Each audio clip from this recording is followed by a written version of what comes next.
Greetings, YouTube. Well, at work last night, I was listening to headline news. I have no option. It plays in the break room 24/7. They had an article they were talking about, a news piece, about a teenage girl that died in a crash.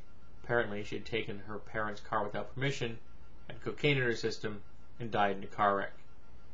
This is regrettable, and I have a great deal of sympathy and compassion for her family.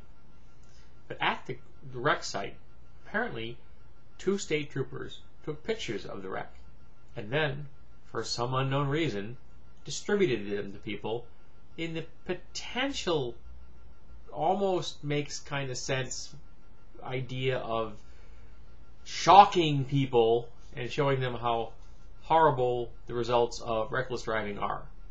Regardless, it was a really dumb move, and I hope that both of them at least get massively reprimanded if they don't lose their badges. But once you release a picture like that, a digital image, onto the internet, it's going to go crazy. And so it did. It went everywhere. I'm sure that as I'm speaking right now, it's all over 4chan. I'm not going to go look for it. I've seen grisly images before. I've known people who have been in car wrecks. I don't need to see this image. But the talking head on HNL was discussing the fact that because a dead person has no privacy rights, that there really isn't a violation of a privacy issue. And another talking head said that he felt that the law should be changed so that a dead person does in fact have privacy rights. Now, I am aware that many people venerate the dead. I venerate the dead. I leave out food on October 31st as an offering to the spirits of those who have already passed. But a human body? There isn't much there to venerate in my book. It's a thing.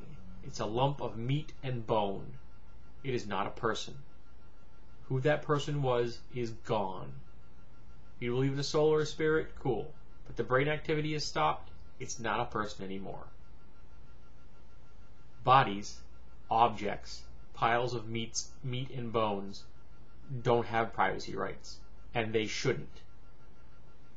I mean, why isn't the family just doesn't try to file copyright infringement against the police department?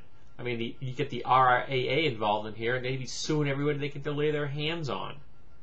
Or maybe the MPAA's got nothing else to do right now. Maybe they can get involved. Corpses don't have rights.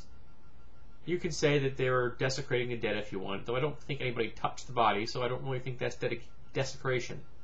It was stupid. It was tacky. But I can't possibly see how you can construe it as a violation of a thing's privacy rights. Things don't have privacy. It's just another step in America's culture that taking a picture is somehow seen as a crime. And that is absurd. I'm sorry this girl's dead. I wish her family had gotten her the kind of help she needed, because apparently they didn't. But she's gone. And I hope that they can heal. They've hired a firm that's designed to go out and stop places from showing images on the internet. They actually send cease and desist orders to websites that are hosting the picture. That isn't going to make the picture go away. It's just going to drive it underground.